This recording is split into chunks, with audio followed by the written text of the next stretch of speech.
Welcome into America's Retirement Headquarters, home of the Retirement Guys Formula and America's Medicare Associates. Securities offered through Peak Brokerage Services, LLC. Advisory services offered through the Retirement Guys Formula, registered investment advisor. America's Retirement Headquarters, America's Medicare Associates, and the Retirement Guys Formula are separate and independent entities from Peak Brokerage Services, LLC.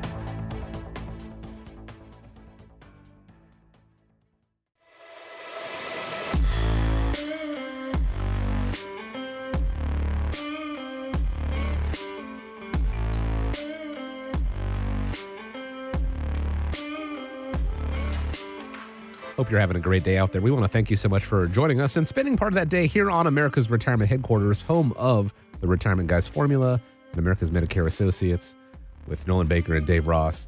419-794-3030 is the phone number. It's 419-794-3030. Online, arhq.com.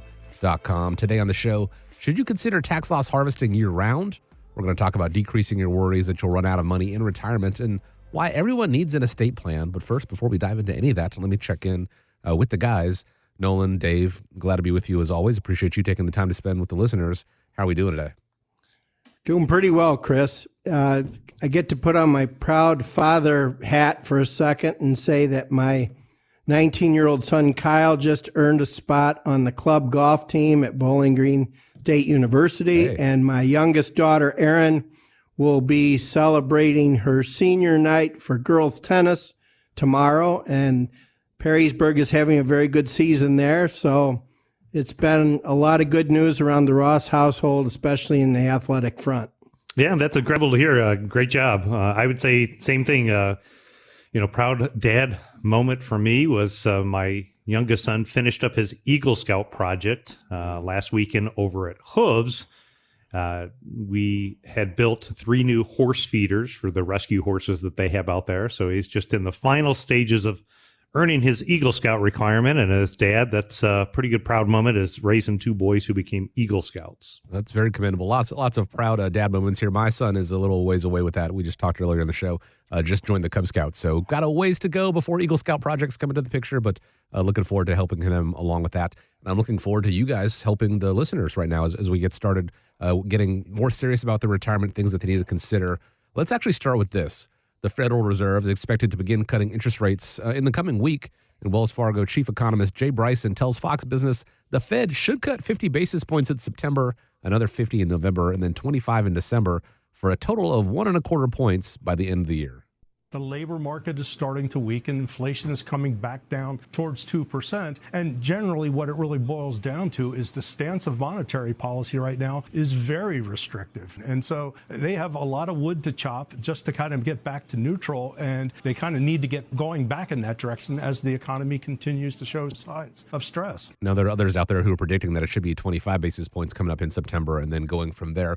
Either way you cut it, it looks like the rates are going to come down. Lower interest rates can also affect annuity payouts, leading to lower returns on those. So is the time to consider this form of fixed income now before the cuts? Well, that's an interesting thing. Right now, I would say that if you're interested in a fixed rate of return, like a fixed percentage rate return in a fixed annuity, then you should probably be looking.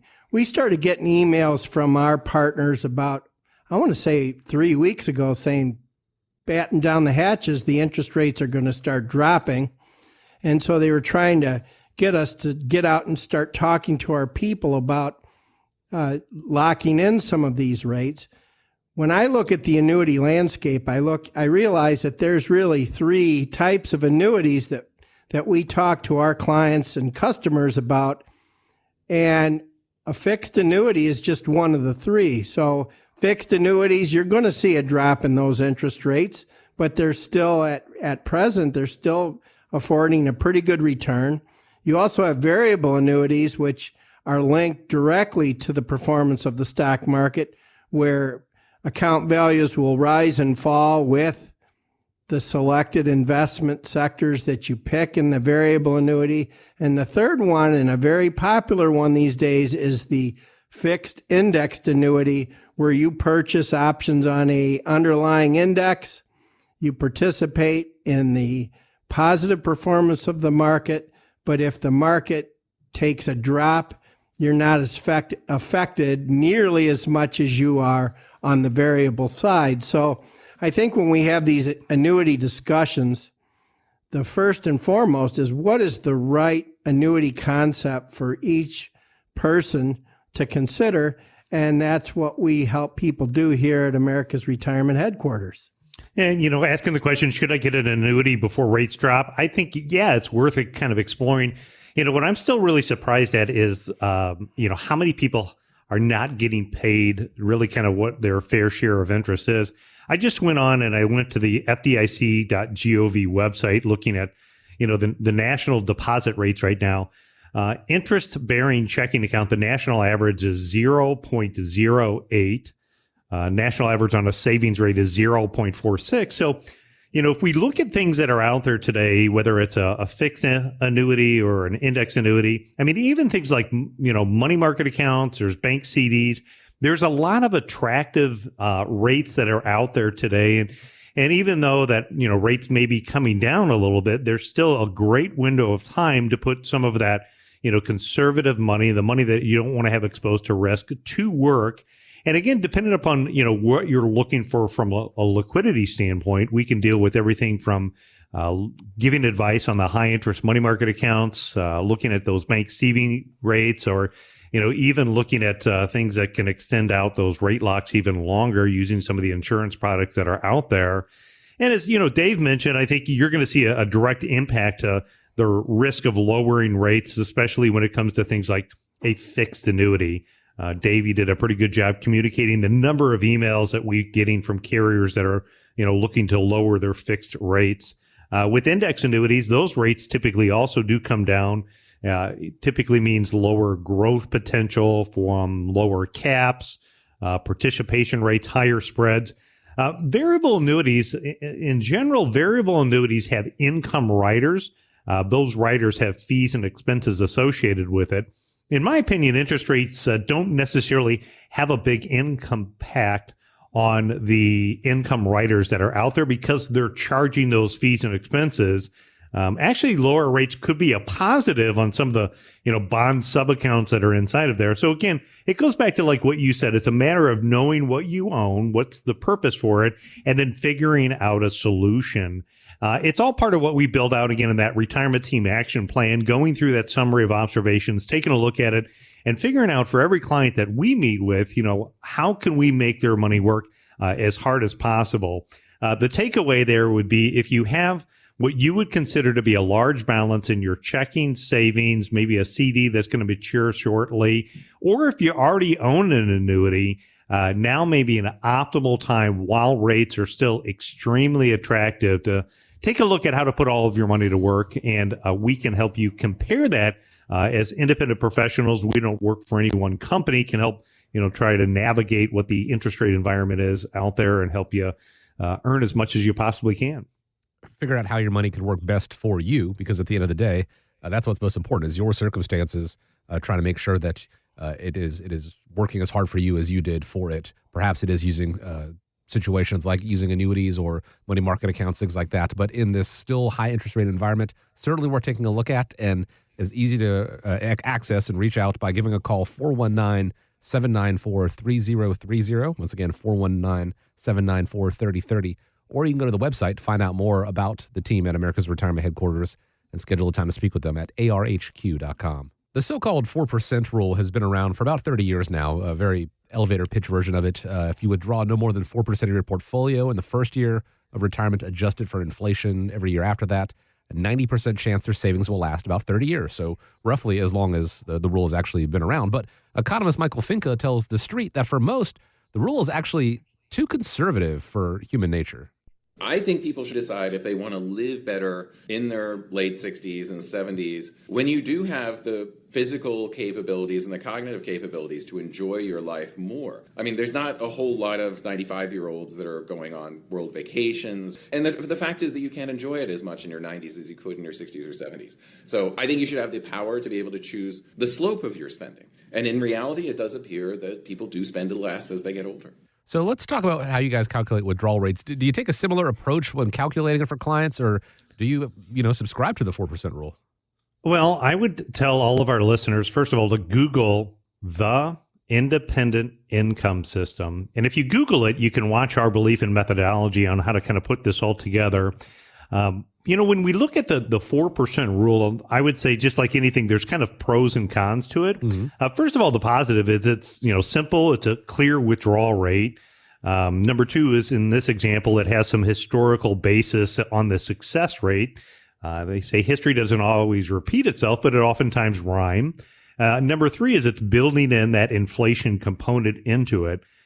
Some of the negatives, just like, what they had mentioned there, when they were asking Michael his opinion, is it doesn't take everything into consideration. I would agree that when working with hundreds of families and helping them retire, it is common that many retirees will want to spend more money in their early to, late 60s while they're young and traveling and doing the things that they wanted to do. And, spending can go down in the later years unless there's a healthcare related scenario that comes up.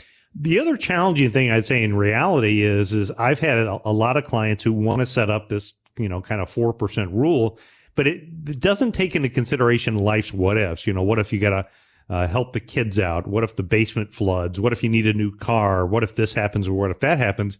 And so in building in the plan, you want to make sure that you have a bucket of money set aside to cover those type of what ifs. I would say in almost every situation when working with a retiree, there has been other considerations on different years that do come up. Number two is you got to look at the sequence of return risk. So in this example, it's talking about a portfolio of 60-40, 60% equities, 40% bonds, or, kind of vice versa, depending upon somebody's goals and risk tolerance. But when you think about money that's all in risk-based investments, stocks and bonds that go up and down like the economy, for a retiree, it's not taking into consideration the fact that the markets are going to have downturns. We can see, both stocks and bonds go down. We saw that just recently in the last couple of years where that had happened. And so the sequence of a return risk is something that this strategy doesn't take into consideration.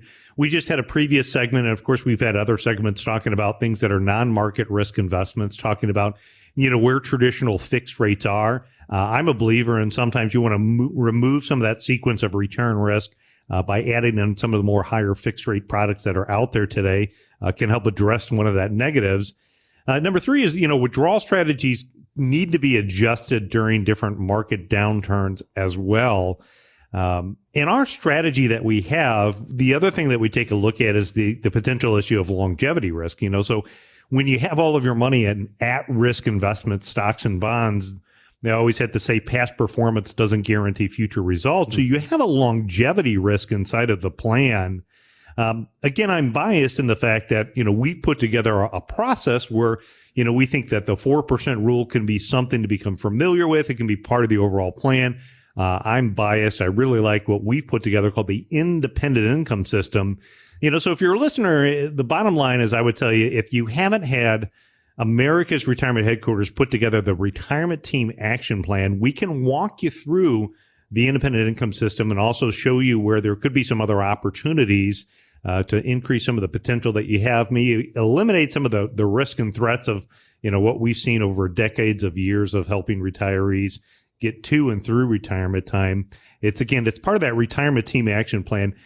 Now, you've been doing this, also for quite some time. What is your thought process regarding the 4% rule? Well, I came into this business when the 4% rule was like the only train of thought. Now, when I do my reading, I see that there's a lot of people that say, well, you should only withdraw 3.5%. It varies. It depends on who you're listening to. But I would add this.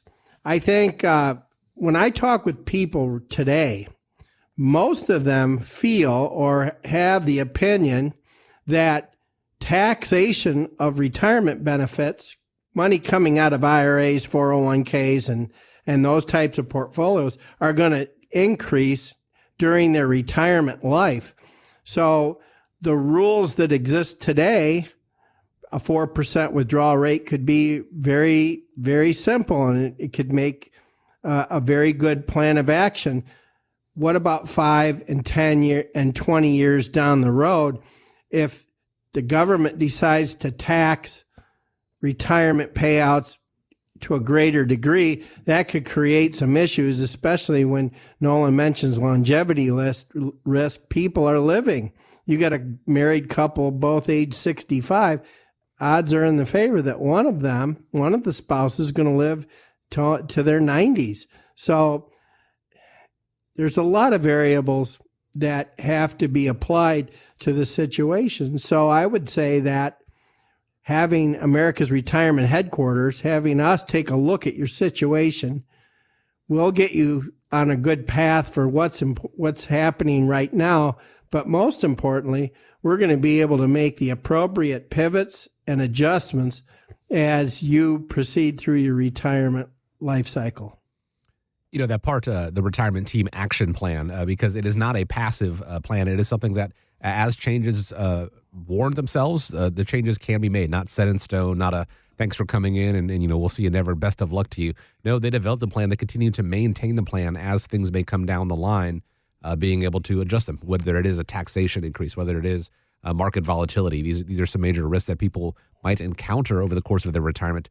And the longevity risk, the longer you live, the more likely you are to encounter a major tax event or a market correction or things like that. So you want a plan that can pivot and change with you. Perhaps it is starting with the 4% rule and then readjusting down the line. Perhaps it's more of a 3.5, perhaps it's more of a 6, but it really depends on your circumstances. Sitting down and speaking with the team, start developing that retirement team action plan, including utilizing the independent income system, seeing how it can all work for you. That begins by going to the website, arhq.com, set up a time there, or you can give a call right now, set up a time, get on their calendar as well, 419-794-3030. Guys, I don't think it is a secret that women typically live longer than us. In fact, research shows that nearly 80% of all women will become the sole financial decision maker for their household at some point.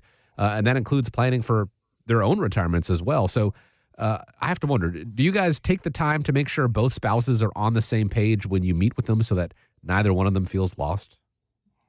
I think it's imperative that you do that. And I will tell you, I'm one of these people that I know that my wife's going to outlive me by a lot because I married a much younger woman. And the other thing I would tell you about my wife is she had a grandmother that lived to be 112 years old. Wow. So longevity risk is a real issue in my side of the family because the females on my wife's side, they live to be they're well into their 90s, all of her aunts and her mother. So absolutely, this is very important. And I will say this, my wife makes all of the decisions about the day-to-day decisions.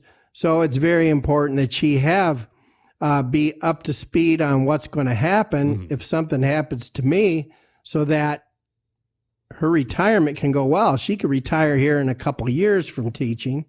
And I would say that you want to have a good pulse on both husband and wife as far as where they sit financially and how they view their retirement life and how they think they want it to go. And so it also helps in crafting a strategy because if the wife likes to shop and spend and the husband likes to play golf like I do, that could create issues. So you've got to be on the same page with both spouses and really lay out a plan that incorporates both of their mindsets in terms of how they're going to spend their money in retirement time. Yeah, completely agree with Dave. I mean, when we put together the retirement team action plan, it is absolutely taken into consideration, you know, making sure that both spouses are on the same page. It doesn't mean that they have to agree with absolutely everything, but, you know, when we look at it, what we're going to do going through the retirement team action plan is look at, 10 areas where we kind of get everybody working on the same side of the table together to end up accomplishing the same goal. So, number one is we're going to start out that meeting by having that open conversation about the goals. I oftentimes will find that spouses have a lot of the same similar goals. They want to move into retirement time and know that they're confident that they have enough money that's going to last the rest of their lifetime. They want to, travel and spend time with kids and grandkids. Those are, common goals. But if there's a difference there, that open conversation about, what's important to them, what are the biggest goals that they want to try to accomplish over the next year is having that conversation during that initial meeting that we have. Number two is understanding that there are going to be differences. A perfect example of that is it's extremely common between one spouse and the other spouse to have a different level of comfort when it comes to investing and risk. Mm-hmm. You might have a husband who's more, comfortable with taking higher risk, and you might have a spouse or a wife who wants to be more protective and conservative.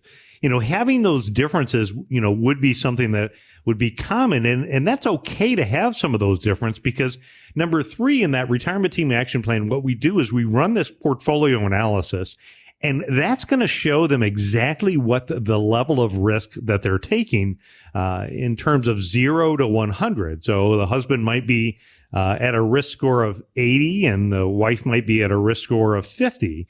Maybe 80 was a little bit too high for him. Maybe he's ready now that he's moving into retirement time to try to get it down to like a 65, and maybe she wants to be closer to a 35. And then when you blend that all together and you look at the total investment policy statement that's created for that family, maybe it averages out at that 50 to 55 level. You've got some conservative investments in there. You've got some that are a little bit more growth oriented. Even as the advisors, it helps us figure out where we're going to position those, how to create that portfolio optimization. Number four, that then leads us into creating that financial plan and developing a written retirement income plan. And by doing that, then number five, what it allows us to do is to stress test the plan to figure out what could happen in different scenarios. In this example, they're talking about the husband passing away first. And, that's the common thing that happens, but it doesn't always happen that way. Things can happen another way. And so in stress testing the plan, what we can do is we can look at the scenario that says, well, what could happen if there is a premature death? How is that going to impact the surviving spouse? Because there's normally going to be like a loss of one of the Social Security sources. If one of the two of them gets a pension, it could have an impact on the pension. Whether they have life insurance needs or not could have that impact. In stress testing the plan, we could look at things like, well, what happens if the market crashes right after you retire? Or what happens if Social Security says they're going to do what they're going to do, which is reduce benefits in the future?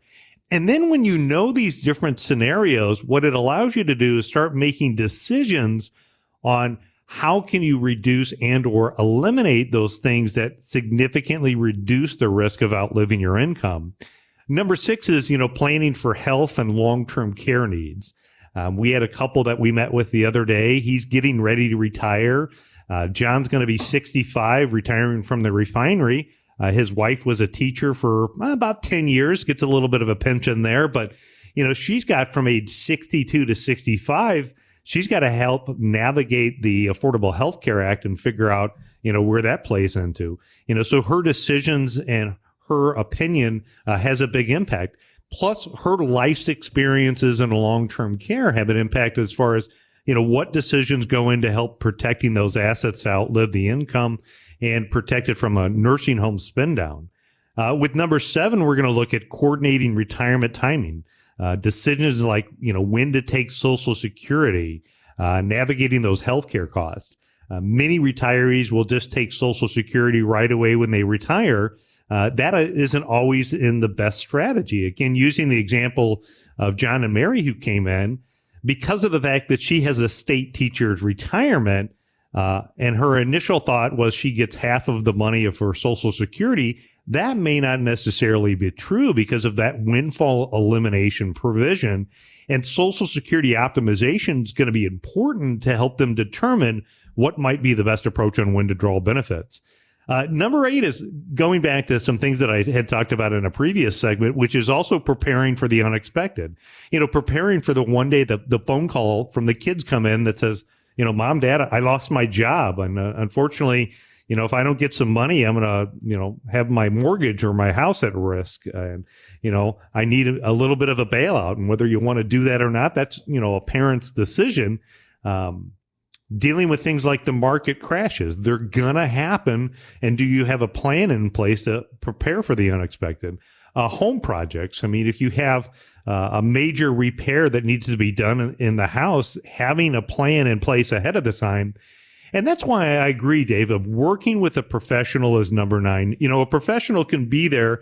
I oftentimes do a lot of counseling in the meeting. I can share my 30 years of experience of working with people and helping them navigate that. And then the 10th and final thing is, monitoring the plan in the future. I think just like a dentist, it's good to come in for 6-month checkups. I would say that not all spouses are required to come to every meeting. So when we're talking, alphas and betas and standard deviation, the one that, the spouse just falls asleep at, I get that. But knowing the plan is so important. So if you're a spouse, let me tell you, if you don't feel like you know what the plan is, you need to get a hold of us. Let us put together the retirement team action plan and help both of you get on the same page for your retirement. I've spoken before, kind of in jest, but there's a little bit of a truth to it, that there is a degree of marriage counseling that goes on in the offices at America's Retirement Headquarters, because it is important. The plans for retirement may differ a little bit. As Dave pointed out, maybe it is, one wants to spend more, wants to play golf more or travel more. Finding at least some common ground, not going to resolve bigger issues than that, but making sure, that the plans work together if they are going to be a little bit separate. And then also that both parties understand the plan, because if there is, the eventual loss of a spouse, there isn't that confusion to go on top of the emotional side that goes along with the loss of a loved one. So it is something, when you set up a time to speak with them, both husband and wife, both partners come if you are able to. But at least, in future meetings, definitely make sure that both are there to understand what goes in the process, what goes into that retirement team action plan. It all begins with that phone call, 419-794-3030, or you can set up a time and reach out to the team there at arhq.com.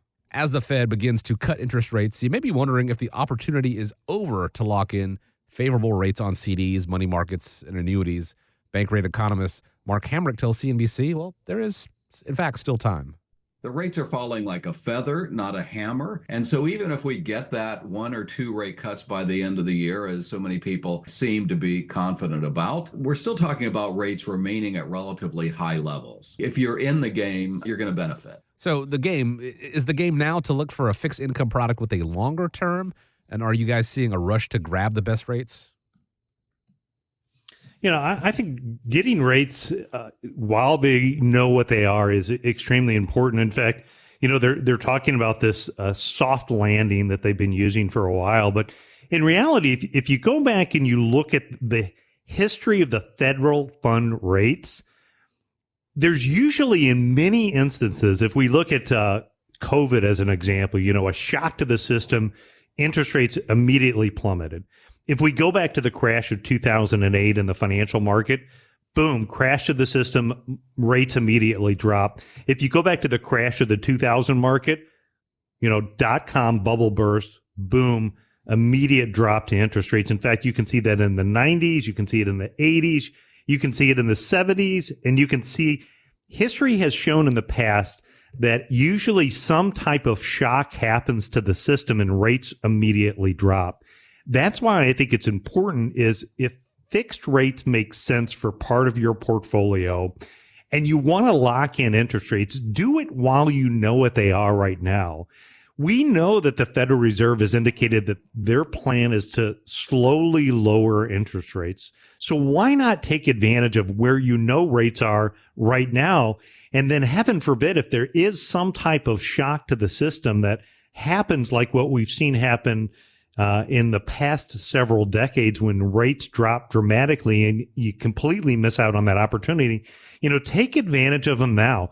Here's 3 ways to do that. Number 1 is you want to identify where there are opportunities that you have to increase some of the rates of return. So you want to look at large checking, large savings balance. Maybe if you have a CD, a money market account, or an older annuity, those are perfect examples where there's many different fixed income rates that are out there. And depending upon what your time frame is, you can take a look at how to work to increase the income in each of those categories. Now, if you took that bucket of money, and I'm not saying that you can, but just imagine what it would look like if you could get 20% more income off of those type of opportunities by upgrading them. There's been so many people that we've run into that are sitting with their lazy assets and still not getting paid their fair share. And so taking advantage of those interest rates has an immediate impact on their bottom line. Number 2 is, again, understand that rates are going to go down. They're expected to go down. And there is a cost to liquidity. Liquidity is important. You want to have enough money that covers your immediate needs or uncertainties that come up in life, but having too much money, there is a cost to liquidity. So if you keep more money in the money market account and savings and large balances there, and rates go down, those rates are going to go down as well. And that's okay if that's liquidity needs that you have. But if there's more money, what you want to consider right now in this environment is what is called a laddered approach. With a laddered approach, you want to have money set aside for your liquidity needs. And then you could have money set aside in FDIC insured CDs that mature in 1 year, 2 year, 3 years out. You could even use some of the insurance products of America like fixed annuities where you can lock in rates from 5 to 10 years. I had a client that came in here recently, and what he said is, I don't think we're ever going to need this money, but, I don't know. While rates are where they are right now, I want to take like half of the money and I want to lock in the rate for the next 5 years. And I want to take the other half of the money and lock in the rate for the next 10 years. And that's money that they can now set it and forget it and get decade level high interest rates. So regardless of what the interest rates happen, the company that he set up the account with is contractually obligated to pay him those rates. No different than he's contractually obligated to abide by the terms of the contract that he set up. And number 3 is to know what your risk tolerance is. So locking in fixed interest rates in retirement accounts can be more preferable for those people that are looking to reduce the market volatility in their portfolio. And look, I hope the market continues to go up. It's so much easier looking at my investment account or client's investment account when the market's going up. But the reality is the stock market is at an all-time record high. You've got almost now 2 years of back-to-back double-digit growth in the market. If you wanted to take and protect some money and lock in fixed interest rates before they go down, I don't think you would look back and say that was a bad decision. Nope. Again, now's a great time to take a look at it, especially with rates set to be lowered before the end of the month and possibly even further on into this year. It doesn't mean that you have to necessarily run out and put all of your money into something, but finding the right approach, finding what you're most comfortable with. Think of it kind of like Goldilocks, not too much, not too little, just right for you. The team at America's Retirement Headquarters can help you figure out what that is and figure out the right approach for it. All you need to do to get started, set up a time to speak with them. Reach out, 419-794-3030. Go online, arhq.com. And as I mentioned earlier, a lot of great educational videos for you over there on YouTube. Just search for America's Retirement Headquarters, all there for you to check out whenever you're ready. I've heard the term tax loss harvesting thrown around, and it's usually closer to the end of the year. But an article I read said the tax strategy is actually becoming more popular year-round given the volatility in the stock market. So can you give us a primer? What exactly is tax loss harvesting, and how often do you do it, and should it be done for clients? Tax loss harvesting is an absolute concept that everyone should be working with their advisor on. And a lot of times a client will come to me and say, is it appropriate for us to either trim a stock position? Should we take some of the gains that we've earned, and should we lock that in? And should we offset that with losses that we may have inside the portfolio? It is a very common topic in the last quarter of the year. So I would say the discussions about tax loss harvesting will probably increase here once we get into October, November, and December. But I would tell you, 2008, when the market dropped, the average Joe in 2008 lost 35% of their account value if they were fully invested in growth investments. Well, you know what? A lot of those people exited the market. If they were smart enough to get back in by March of 2009, they had a really good ramp up in terms of the market correcting to the upside and putting some money in their pocket. But those that sold out, they are still running. They are still claiming tax losses from 2008. Because remember this, when you sell any type of investment in a taxable account, the most loss you can carry forward in any taxable year is $3,000. So therefore, if if I lost $50,000 in a taxable investment account, I am still carrying those losses forward. So tax loss harvesting is a real concept that you need to have your arms around it in terms of how much are you carrying forward? How can you look at those losses in comparison to the gains that you made? And it's a definite discussion that you want to have with your financial advisor. And we're very comfortable having that discussion here at America's Retirement Headquarters. And I would also carry that forward a little bit more. I think, Chris, is if you think about America's Retirement Headquarters, it's one of the things that makes us stand out is that comprehensive approach. It's the team action plan. So we talk repeatedly about that, when we're looking at taxes, estate planning, asset protection, and money management. But the team also means that we work with a team of professionals because we're not CPAs, we're not accountants. So before you ever make changes of your investments, you always want to talk with your tax professional or CPA and get their professional opinion on your individual situation. But that's an area where we're happy to work with them and take a look at, this one example of tax loss harvesting and to try to figure that out. If you go back to that environment of 2008, I can actually remember that environment. And I remember people coming into our office that, weren't clients at the time. They were at that point where they were looking for a second opinion. And the double whammy effect, even if they didn't sell out, I remember the double whammy effect is those investors who had kind of held on, their mutual funds had made sales. And so what happened was those mutual funds had built-in capital gains that were sold that the client wasn't aware of until they met with their accountant the next year. And then they find out not only did their portfolio go down in value, they actually ended up owing taxes because the issue of the tax loss harvesting was never really looked at and the realized capital gains that was exercised inside of their mutual funds. Look, I get it. This is just one area, tax loss harvesting, that can be confusing. But if you have a non-retirement account or, even if you have a retirement account, just realize that your investments can be the biggest debt that you have in retirement time. And the reason why is the government considers that to be an IOU. Let alone some of these rule changes that they're talking about with unrealized capital appreciation. Gosh, what a nightmare that could be, depending upon how elections and future tax law changes come out. So we've made it a lot simpler. And what we've done is, number one is we're more than happy to make an introduction to a CPA or accountant if you don't have one. Number two, we're more than happy to work with your CPA or accountant. So we're all working on the same side of the table to develop a plan to help you minimize that. And the way that we get started is that retirement team action plan. And it's a 4-part plan, but if I look just at the T, the taxes part, what we're going to do is we're going to go through a 25-point checklist. It's called our retirement tax saver checklist. And that's where we're going to look at things like the tax loss harvesting, but we're also going to look at things like, should you consider a Roth conversion before the end of the year?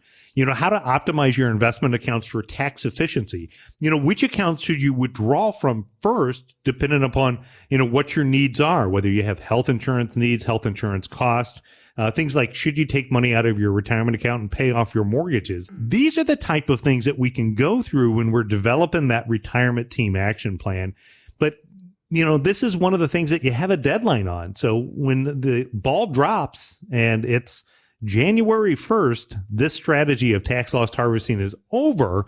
So now that the end of the year is kind of narrowing in and you're not in a rush situation, now's a good time to schedule a call, schedule a time to meet with us.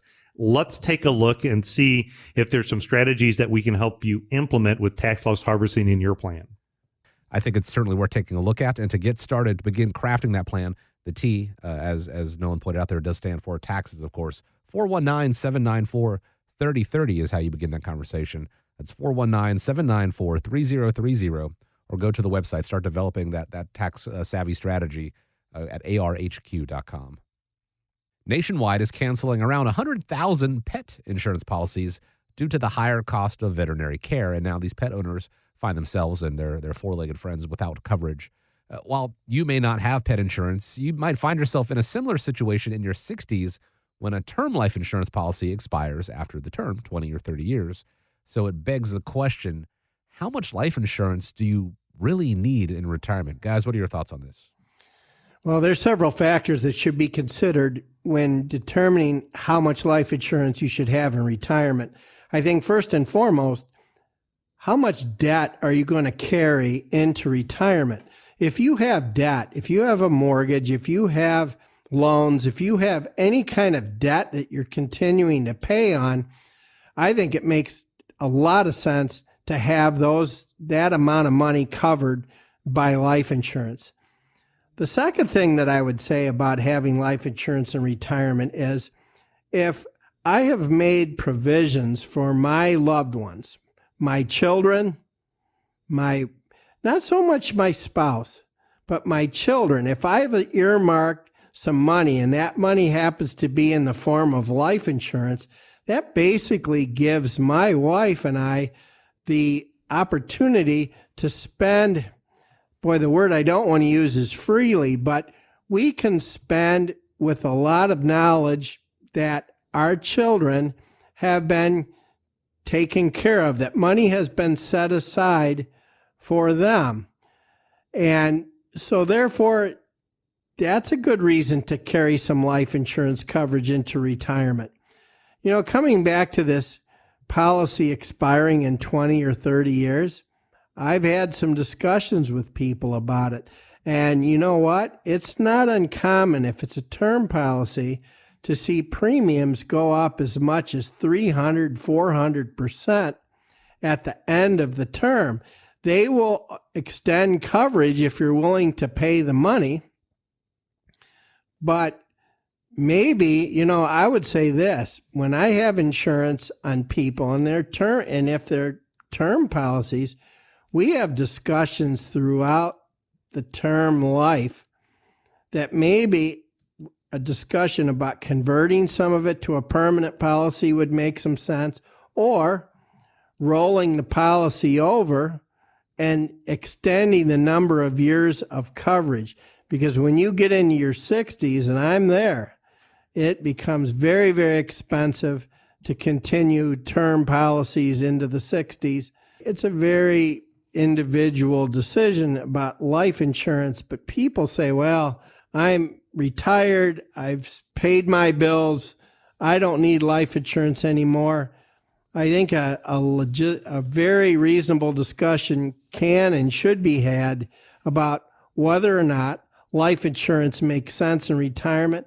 And I can say from my experience, I can make a pretty solid argument that it probably should be considered and that a lot of people should be considering the purchase of life insurance because they need it for other reasons. Yeah, I would agree. You know, when you're looking at how much life insurance do you need in retirement, it goes back to, you know, retirement is a little bit different than the phase of where I had life insurance, you know, when my kids are young. For me, I think when I look at it in a planning perspective, it's the number one goal for me to make sure that that spousal income needs is covered because of the loss of things like Social Security. So if one of the spouses passes away, is there enough income coming into the household? Using life insurance to protect that surviving spouse's income needs can be good.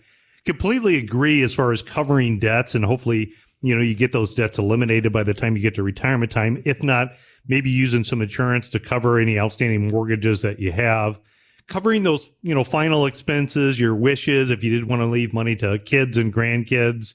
You know, number 5 is understanding the tax differences between passing retirement accounts versus life insurance to beneficiaries. Number 6 is some policies include additional benefits today for critical, chronic, and terminal illness. So if somebody has, you know, an issue when we think of long-term care or nursing home, some of these policies allow you to accelerate those benefits. Number 7 is the benefits of life insurance when you have a blended family. I meet with a lot of couple and they want to take care of their new spouse, but at the same time, they still have children from a different marriage. You know, life insurance can be an effective way where you can pass money on to your, you know, kids and still take care of your new spouse and use life insurance to make sure that the family is taken care of based upon what your wishes are. Number 8 is, you know, you might be self-insured and not need life insurance. And the number 9 way to figure that out is to have America's Retirement Headquarters help you run the capital needs analysis. And, you know, again, back to that retirement team action plan, that's the asset protection part that we walk through in that planning process. Again, that all begins with that phone call, 419-794-3030, or setting up a time on the website, arhq.com. In a previous segment, we spoke about, the importance of having both spouses in on the planning process, in on the conversation.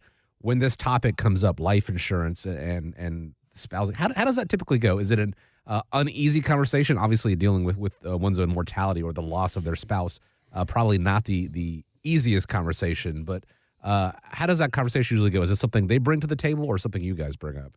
I mean, it's definitely something that we talk about, I think, as part of the goal planning process. And, you'll hear a lot of times the husband will want to bring in the wife, want to understand the plan. Mm-hmm. And a lot of times I hear him communicate to me, he understands, a lot of times that he has the pension and the Social Security, the larger of the two. And he says, if something happens to me, I just want to know that, my wife's taken care of. And so that makes a ton of sense.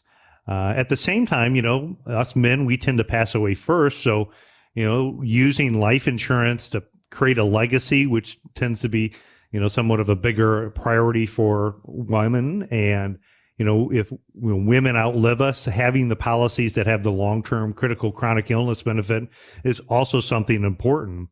It's just the word insurance is not always a comfortable word to talk about, nor does the cost of insurance, but it's a matter of understanding how does it apply to your situation. And it is a good way to leverage your dollars to accomplish goals that you want. In the perfect world, we just sail off in the sunset one day and, everything works perfect, but insurance helps you ensure the outcome. And like with any other part of a financial plan, it's going to vary from person to person, whether it is something that is going to be of use, but it depends on your circumstances. Having that conversation and figuring out having that personalized plan begins with that phone call to America's Retirement Headquarters, 419-794-3030, or the website, and that is arhq.com. And as always, want to thank you so much for joining us here on the show on America's Retirement Headquarters. Hope you have a great week ahead of you. Hope you stay safe out there. Gentlemen, appreciate you taking the time as always. And as we wrap up here, I want to leave you with the final word. Yeah, speaking of insurance, just to ensure that you have a great week next week, get out there, spend some time with your family, your loved ones, your friends. Enjoy the time we have left in this beautiful weather. And remember, when you think retirement, think America's Retirement Headquarters. It's home of the Retirement Guys formula and America's Medicare Associates. College football season is in full swing. Enjoy the team that you like, and hopefully they'll make the pay.